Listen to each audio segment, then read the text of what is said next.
All right, news from the NFL. Robert Woods has been traded from the Rams to the Titans. LA will get a 6th-round pick in return for Woods, who spent the last 5 years in LA. Last season, Woods played in just 9 games after he suffered a torn ACL in practice.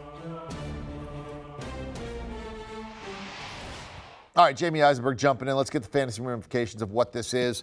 LA signed Allen Robinson, so you sort of knew this was the end of the line for Woods in LA, but he goes to Tennessee. They've gotten rid of Julio Jones. What's Woods' role, as planned anyway, in this Titan offense?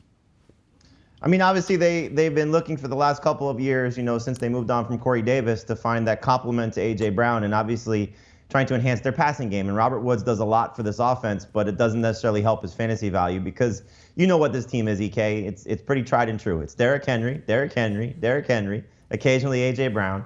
And I think they'll try to mix Woods in. Hopefully he's an upgrade over Julio Jones. He just has to stay on the field. He'll be an upgrade over Julio Jones.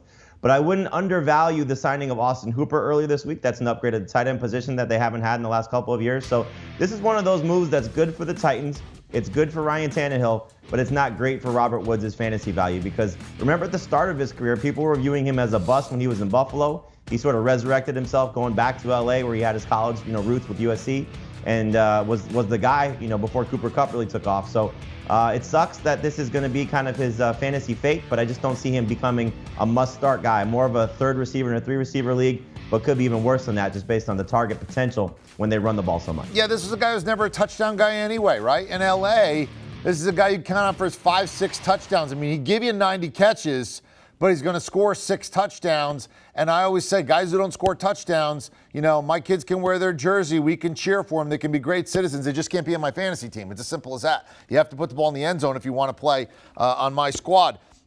But he also has a health concern, right? I mean, this is a guy who tore his ACL in practice 9 games, so mid-season. It will be, 9 months later? Do we know? Are we unsure if he'll be ready for the start of the season? I mean, I think, the compensation kind of tells you that. Clearly, the contract factors into what the trade was, a 6th-round pick. But you're talking about a guy coming off an ACL tear who's 30 years old. Like you said, he's not the alpha receiver. He wasn't even the alpha receiver for the Rams, as good as he was. And this was, really a 1-1A situation when you looked at what the Rams were even at the beginning of last year when Cooper Kupp was putting up amazing numbers. Robert Woods was still producing at a very high level. But that's because of Sean McVay. That's because of Matthew Stafford. And even give Jared Goff credit for what he did for Robert Woods. Ryan Tannehill in this offense just doesn't do the same thing. So, again, it's a good signing for the Titans. But fantasy managers should not fall in love with the name here. And so I think that's what you have to be a little bit concerned about. And don't be surprised if they draft another receiver. Look, this is a receiving core that was very uninspiring last year. And you saw what they went through when A.J. Brown and Julio Jones were missing time. It was a credit to this team to still be the #1 seed in the AFC. And that was because of Tannehill, because of defense, because of the guys that actually stepped up when Derrick Henry wasn't there. But this is a team when they get everybody healthy. Derrick Henry is the one. In terms of what happens with this offense, A.J. Brown is the 1A, and then I think it's going to be a battle between Robert Woods and Austin Hooper for touches, for targets, for opportunities, and I just think Robert Woods loses in this equation. Well done, Jamey Eisenberg, fantasy analyst extraordinaire. He's the guy you want to listen to, helping us out. Appreciate it. You got it.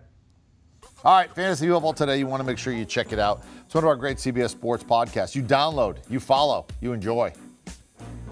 Do you want a sports network that delivers everything that matters about the game? The highlights, the picks, the instant analysis, no yelling, no fake debates, no politics. Hit the subscribe button and never miss a moment.